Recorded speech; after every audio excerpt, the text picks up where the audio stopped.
Welcome to the October 11th video version of the Cryptopicks report. And in this video, we're going to cover the monthly, weekly, and daily charts of Bitcoin, as well as two bullish charts in Ripple and Stellar. So let's dive right into the charts. First up is Bitcoin monthly. Trend trading perspective, there's not much going on here in Bitcoin until it can get above 7,800 and hold.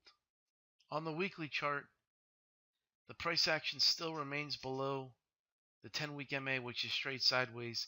It just can't get above, and this is just really a extremely tight trading range over a few months here, minus just one day where the price action ripped higher, most likely just running all the short sellers that were in after Bitcoin broke the uptrend line.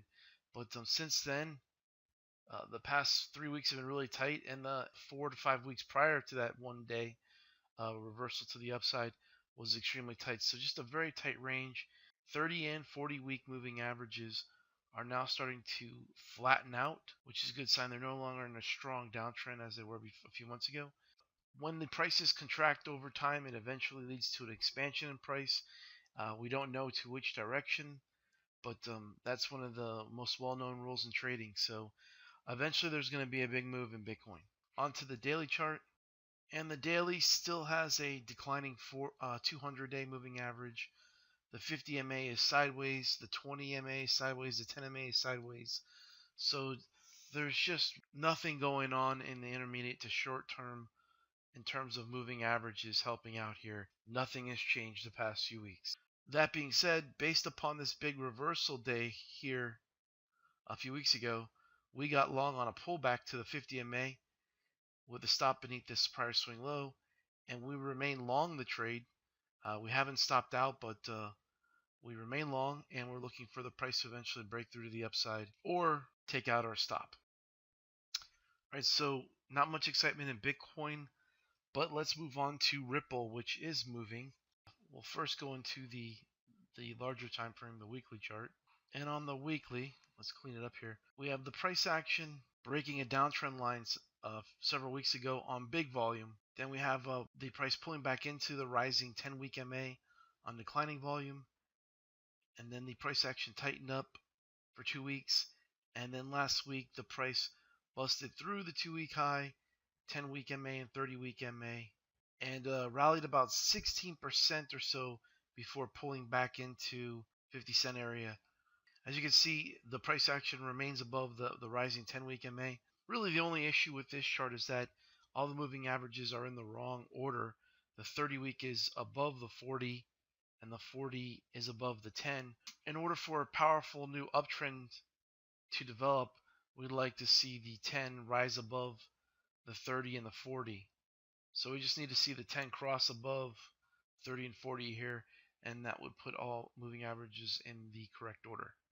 So on the daily chart of Ripple, we have the downtrend line break, another higher low right here, and then a move through the prior swing high and the 200-day MA, and then a pullback here into the 10-day MA and the 200-day MA right in this area here. So if the price can bust back through this 52,139 area, it could have a shot of continuing higher, but a close below this 48.50 support area would suggest that the momentum is weakening on the daily chart.